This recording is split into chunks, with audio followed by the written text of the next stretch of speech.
케네스 해긴 치유학교 시청자 여러분 안녕하십니까? 오늘은 이제 242강입니다. 242강 제목은 페이스스쿨 9-2 주님을 믿음. 페이스스쿨 9-2 주님을 믿음. 소제목은 주님에 관해서는 더디 믿지 말고 속히 믿어라. 주님에 관해서는 더디 믿지 말고 속히 믿어라. 이러한 제목입니다. 이제 시작합니다. 클래스 여러분 안녕하세요. 나는 키스모입니다. 믿음학교에 나오신 걸 환영합니다. 믿음학교는 우리의 믿음을 먹이고 우리의 영이 점점 더 강해지며 우리가 이기는 자가 되는 방법을 배우는 곳입니다. 우리가 이 땅의 삶을 혼란스럽고 패배하고 무너지며 약한 상태로 살아가도록 하지 않는 게 하나님의 뜻입니다. 하나님은 의인이 믿음으로 살고 믿음으로 행하며 믿음으로 받도록 정해놓으셨습니다. 우리의 몸이 음식을 먹어 영양을 공급받듯이 우리의 영은 하나님의 말씀을 먹어야 합니다. 그래야만 믿음이 자라고 우리의 영이 강해집니다. 기도합니다.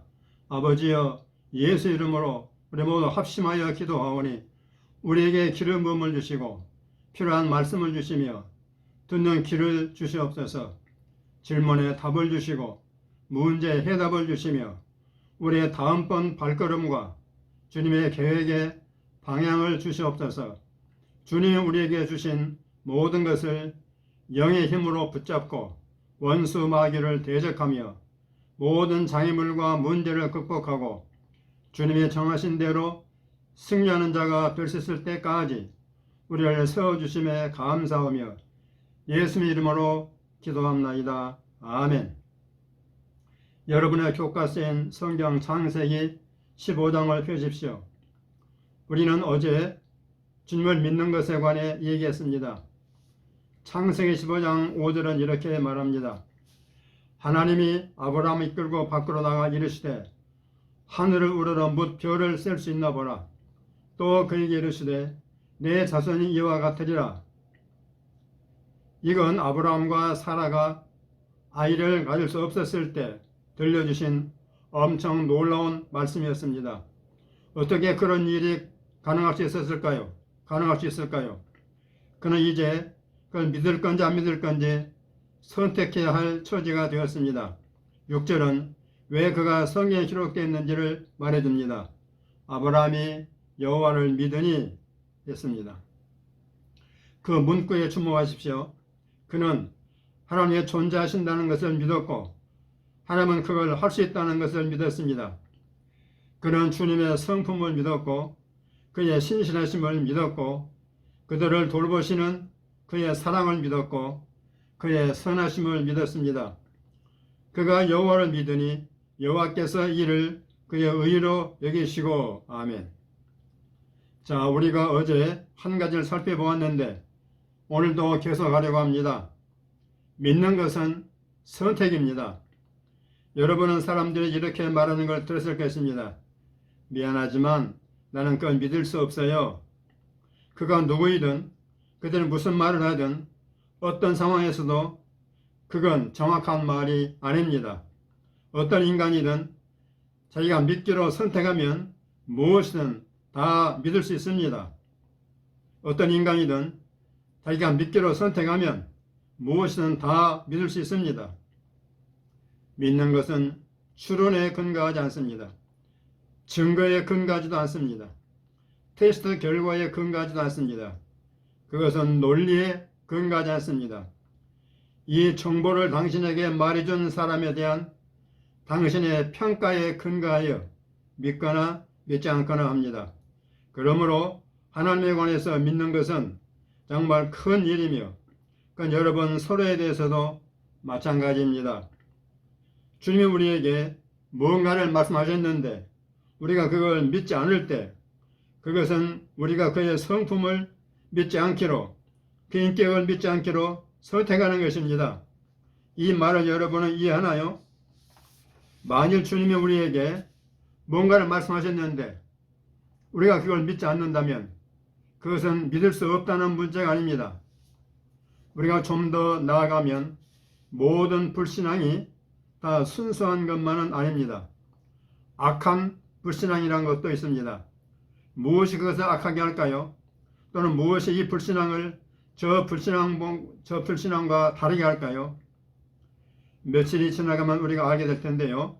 그러나 바로 지금 우리는 믿는 것은 선택이라는 이 진리 안에서 확립이 될 필요가 있습니다. 여러분이 그런 말을 했든 안 했든 다른 사람들이 미안하지만 나는 믿을 수 없어요 라고 말하는 걸 당신이 들었든 안 들었든 우리는 그런 것을 우리의 생각에서 제거할 필요가 있습니다. 우리가 언제 어디서 그걸 듣든지 간에 우리는 그걸 거절해야 합니다. 어떤 것을 믿을 수 없다는 것은 항상 사실이 아닙니다. 다시 아브라함의 밤하늘을 쳐다본 것을 살펴봅시다. 주님께서 그날 밤 유난히도 맑은 밤을 그에게 주셨다고 나는 믿습니다. 그래서 그는 아마도 하늘에 그렇게도 많은 별을 본 적이 없었을 것입니다. 나는 그가 그 별들을 세기가 무척 힘들었으리라고 봅니다. 왜냐하면 그는 이 모든 별들을 쓸 수 있는 방법이 없다는 걸 재빨리 깨달았을 것이기 때문입니다. 주님께서 내 자손이 그렇게도 많을 것이라고 말씀하셨습니다. 추론할 수도 없고 테스트 결과를 체크할 수도 없고 의아하게 생각할 수도 없고 그건 선택입니다. 나는 그걸 믿습니다. 6절은 말합니다. 아브라함이 여호와를 믿으니 여호와께서 이를 그의 의로 여기시고 아멘. 이 믿음의 모본은 신약에서도 로마서와 갈라디아서 등 다른 여러 곳에서 우리에게 제시됩니다. 우리는 아브라함이 믿었던 것처럼 믿어야 합니다. 우리는 믿음으로 아브라함의 자손이라 불립니다. 누가복음 24장을 봅시다. 여기서 이것의 좋은 예를 보게 될 것입니다. 이건 주님이 십자가에 못 박히고 죽은 자 가운데서 부활하셨을 때와 관계 있습니다. 누가복음 24장 10절을 보십시오. 이 여자들은 막달라 마리아와 요한나와 야고보의 모친 마리아라 또 저희와 함께한 다른 여자들도 이것을 사도들에게 고하니라. 그들은 주님의 죽은 자 가운데서 부활하신 후에 주님을 보았다고 사도들에게 말했습니다. 11절입니다. 뭐라고 했나요? 사도들은 저희 말이 허탄한 듯이 배어 믿지 아니하니 그들은 그 말을 믿을 수 없었습니까? 아닙니다. 여자들이 거짓말을 하고 있다고 생각할 이유가 없었습니다. 그들은 그냥 믿지 않기로 선택했습니다. 모든 기록을 함께 모아본다면 예수님이 부활한 직후 그를 본 여자들이 있었습니다. 또 엠마오로 내려가는 두 제자가 예수님을 보았고 주님과 함께 성경 말씀을 나누었습니다. 제자들은 믿을 만한 이유가 많았습니다. 주님이 십자가로 가시기 전에 그가 제3일에 살아날 것이라고 그들에게 되풀이해서 말씀해 주었습니다. 그러나 좋은 사람들도 틀린 선택을 할 수 있습니다. 그들은 여자들의 말을 들었을 때 허탄한 듯이 생각되어 믿지 않았습니다. 그 다음에 베드로는 일어나서 무덤으로 달려가서 몸을 굽으려 들여다보니 세마포만 보이는지라 그 된 일을 기이히 여기며 집으로 돌아가니라 했습니다. 이때 베드로는 믿었습니까? 기이히 여기는 것은 믿는 게 아닙니다. 여러분 이게 보이나요? 기이하다, 긴가민가하다. 어떻게 세마포가 놓여있지? 어떻게 된 거지? 주님의 죽은 자 가운데서 부활하셨을 때 옷 등을 개어 놓았는데 시체는 없었습니다. 옷은 정돈되어 있었고 그런데도 베드로의 반응은 여기서 어떤 일이 일어났지? 하며 기이히 여겼습니다.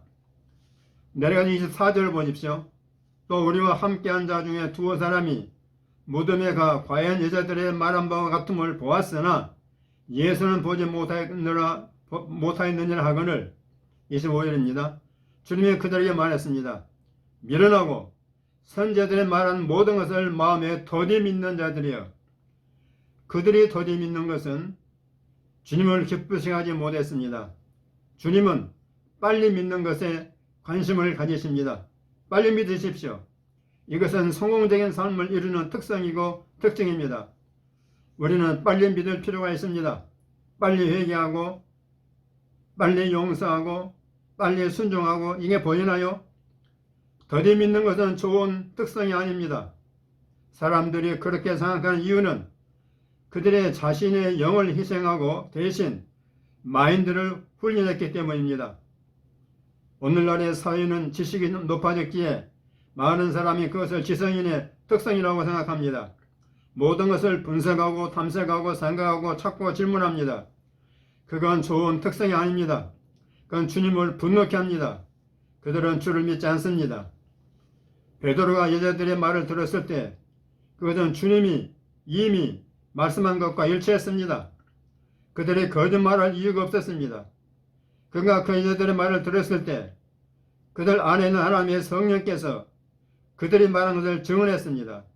그 두 남자가 그들에게 그렇게 말했습니다. 일단 그들이 이걸 듣고 보았으니 주님이 전에 그들에게 말씀하신 것이 일어났다는 것을 속히 믿어야 했습니다.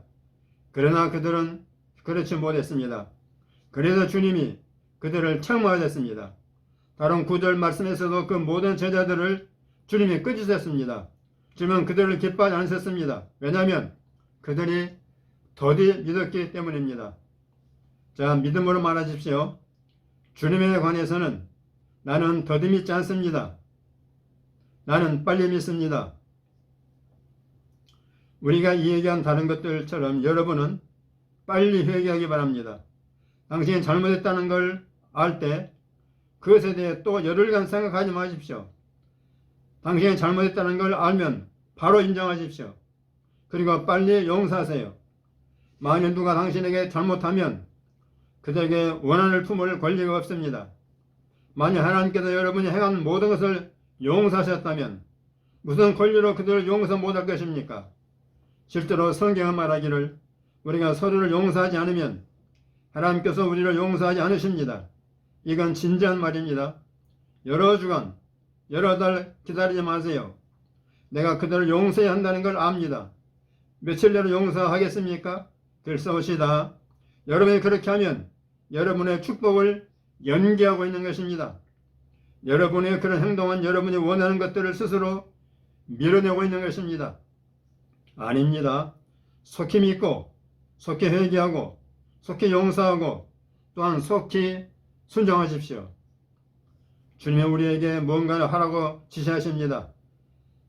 예를 들어 다른 사람에게 주라고 뭔가를 주라고 영어로 giving 주라고 주님은 당신을 다루십니다.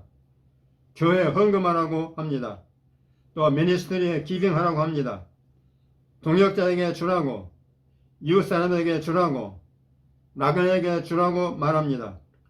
주님이 그렇게 말씀하실 때 그걸 다음 2주간 동안 생각하지 마십시오. 바로 순종하십시오. 왜냐하면 그가 언제 여러분을 다루실지 모르기 때문입니다. 아내 필리스와 나에게 최근 무슨 생각이 떠올랐습니다. 주님이 아내에게 누군가에게 무언가를 하라고 무언가를 기빙하라고 제청하셨습니다. 처음에는 아내가 그 사람을 다시 또 한번 볼 때까지 조금 기다려볼까 생각했습니다. 그러나 주님이 아내에게 바로 지금 그렇게 하라고 제청하셨습니다. 그래서 아내는 그대로 순종했습니다. 감사하게도 그 사람들은 바로 그날 오후 그 금액이 필요했던 것입니다. 다음 주 안에 그걸 하는 건 늦을 것입니다. 그러나 대부분 우리는 그걸 알지 못합니다. 심지어는 많은 경우 이 생에서는 알지 못할 것입니다. 그러므로 우리가 빨리 순종하는 게 중요하다고 말하는 것입니다. 그 여자들이 주를 보았다고 말했기 때문에 베드로와 요한이 무덤으로 달려갔을 때 베드로가 들어가 보니 시체가 없고 스마트만 있어서 그가 이상히 여겼습니다. 요한복음 20장으로 가면 약간 다른 점을 볼 수 있습니다. 같은 사건인데 요한이 기록한 것입니다. 여자들이 주를 보았다고 말했을 때 베드로와 요한이 무덤으로 달려갔는데 요한이 베드로보다 먼저 도착해서 들어가 보니 스마포가 놓여 있었습니다. 베드로가 따라 들어가 보니 스마포가 놓였고 머리를 쌌던 수건은 스마포와 함께 놓이지 않고 딴 곳에 객해 있었습니다. 6절 7절이죠. 누가복음의 기록을 보면 그 결과 시몬이 일어난 일에 대해 기이 여겼다고 했습니다. 12절. 그러나 요한복음 20장 8절에 그때 무덤에 먼저 봤던 그 다른 제자 곧 요한이 베드로가 본 그 똑같은 것을 보고 어떻게 했죠? 믿었습니다. 그는 베드로가 보았던 것과 똑같은 것을 보았습니다. 그는 무덤에 시체가 없는 걸 보았습니다. 세마포와 머리를 쌓았던 수건 옆에 있는 걸 보았습니다. 그는 베드로가 보고 기이 여긴 그 모든 것을 보았습니다.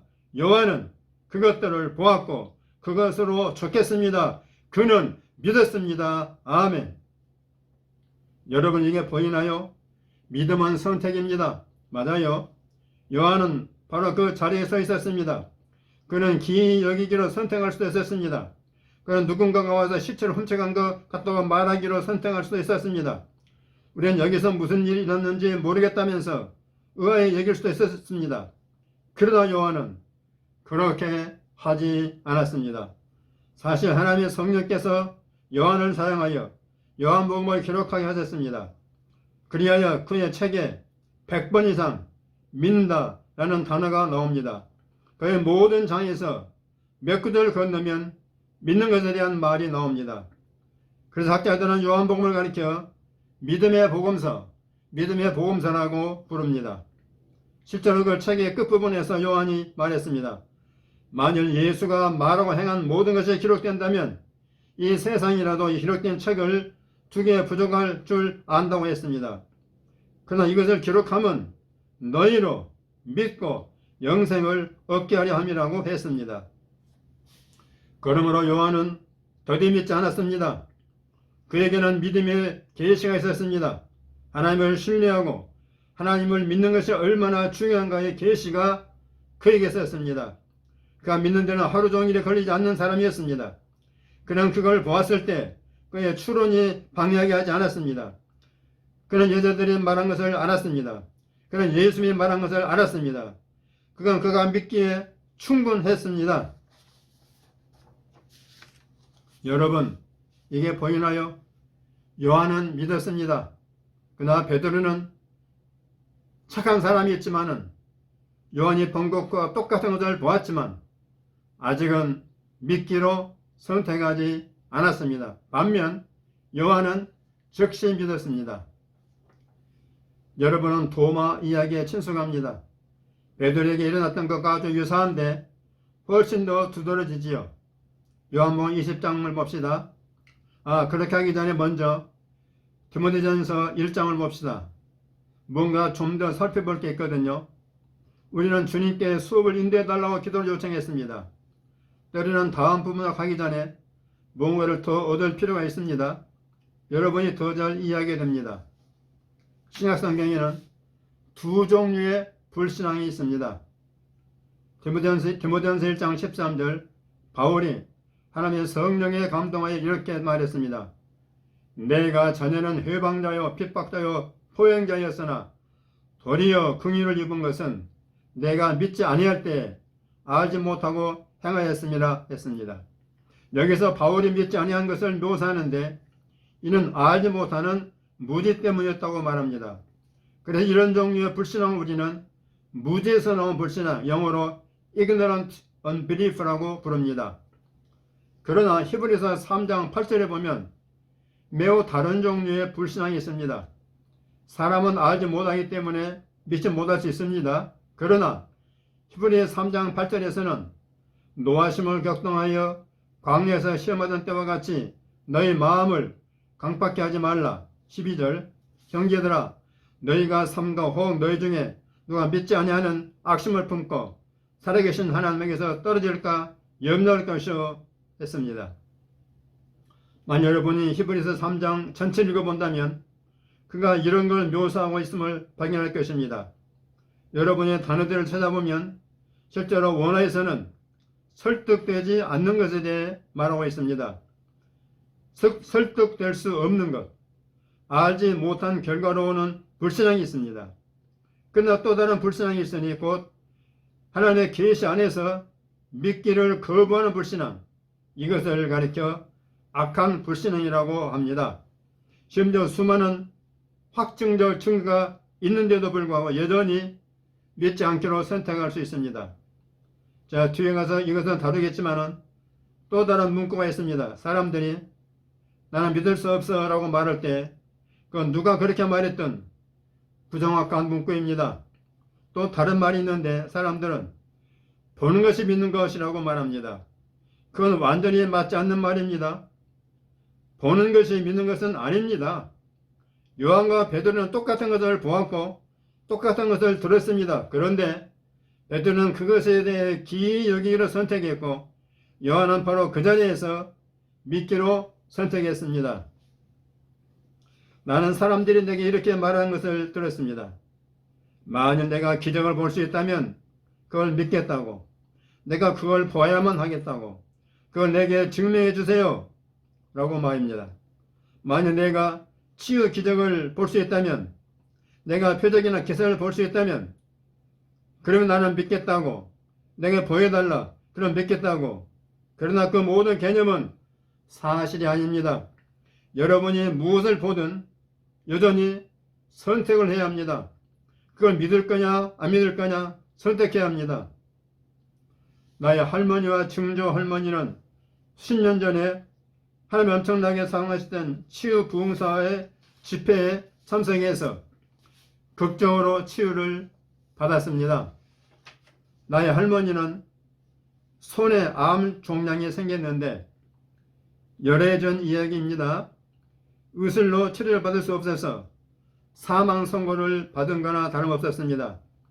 또 증조 할머니는 다른 문제였는데 그게 뭔지 정확히는 기억이 나지 않지만 충분히 기능을 발휘하지 못하고 방해를 받았습니다. 두 분 다 집회에 참석했습니다. 설교 후에 할머니가 치유 라인에 나와 있고 증조 할머니는 뒤쪽에 회중들 가운데 앉아 있었습니다. 할머니는 내가 알만한 나이가 아니라서 이러한 일을 손자인 나에게 말씀을 해주곤 했습니다. 할머니는 손이 보기 흉했기에 그 손을 뒤로 감추는 습관이 배어 있었다고 했습니다. 그게 암이어서 뒤로 숨기곤 했습니다. 목사님께서 당신 뒤에 손이 치유되었다 라고 말했습니다. 그러나 저 회중들 뒤에 있는 당신의 어머니는 지식의 말씀 은사에 의하여 말하기를 바로 지금 일어선다면 주님이 치유하실 것입니다 라고 말했습니다. 그리하여 두 분 다 치유를 받았습니다. 할렐루야. 나의 아버지는 목이 많이 아픈 여자 곁에 치유 라인에 서 있었는데 그 하나님의 사람이 그녀에게 와서 환부를 향해 말하자, 환부를 향해 말하자. 그것이 풍선에 핀을 꽂은 것처럼 사라진 걸 보고 크게 놀랐습니다. 바로 옆에 서서 그걸 바라보고 있었으니까요. 그런데 아버지가 그 빌딩을 떠날 때 빌딩 밖에 있는 사람들이 이렇게 말하는 걸 들었습니다. 그들이 말이야 그걸 조작한 거라고. 그들이 그걸 어떻게 조작했는지 나로서는 모르지만 그게 특별한 효과가 있었던 거라고. 이렇게 그들이 말했단 말이죠. 그들은 몇 피트 떨어져서 기적을 보았는데도 믿지 않기로 선택했던 것입니다. 그러면 안 되지요. 믿음은 선택입니다. 따라하십시오. 나는 믿기로 선택합니다. 아멘. 자, 오늘 믿음 받기 시간이 다 되었군요. 큰 소리로 말하십시오. 나는 믿음으로 행합니다. 나는 믿음으로 삽니다. 나는 믿음으로 세상을 이깁니다. 나는 믿음이 강해져서 하나님께 영광을 돌립니다. 아멘. 할렐루야. 자, 여러분 어떻게 들으셨습니까? 오늘도 아주 좋은 메시지, 아주 은혜로운 메시지였습니다. 여러분, 이 믿음 메시지를 자주 듣고 이해가 될 때까지 듣고 또 계속 내 것이 될 때까지 들으시기 바랍니다. 그리고 은혜가 되시면은 은혜가 된다고 댓글로 반응해 주시면 감사하겠습니다. 또 주변에도 많이 소개해 주십시오. 이제 또 책을 소개하겠습니다. 지금 이 믿음 메시지를 책으로 낸 거 믿음 혁명 1 이게 나왔고요. 또 얼마 전에 믿음 혁명 2가 나왔습니다. 자, 여러분 귀로 듣는 것도 중요하지만은 이렇게 또 책이 있어서 책 읽으면서 공부하고 또 연구할 필요가 있습니다. 그 다음에 제가 지은 책이죠. 이렇게 치유하라. 질병 치유 메시지. 제가 지금까지 치유 메시지 한 것을 절반 정도를 책으로 묶었으니까 여러분 이 책을 통해서 좋은 자료를 가지고 여러분 교회에서 치유사역을 잘 하시기 바랍니다. 또 제가 맨 처음에 판매했던 아주 많이 여러분이 읽으셨던 책입니다. 치유문이 열리는 12가지 비결. 그랭모 목사님 책. 이 책은 치유에 대해서 조그만 책이지만 아주 중요한 책입니다. 모든 환자는 이 책을 손에 잡고 읽어야 됩니다. 그리고 제가 여러 번 강구했습니다. 잭 티의 교수의 책. 왜 너는 아직도 성령 능력에 놀라는가? 한국교회는 영적으로 영적으로 좀 열리지 못한 사람들이 많습니다. 이 책은 은사 중단론을 비판한 아주 신학적인 책이고 또 이분이 치유사역자이기 때문에 여러분에게 많은 도움이 되라고 믿습니다. 여러분 주변에 많이 소개해 주시기 바라고. 여러분 이제 지금 1월입니다. 12월까지 지내면서 여러분 모두 질병에서 치유받고 회복되기를 주의 이름으로 축복합니다. 모두 승리하십시오.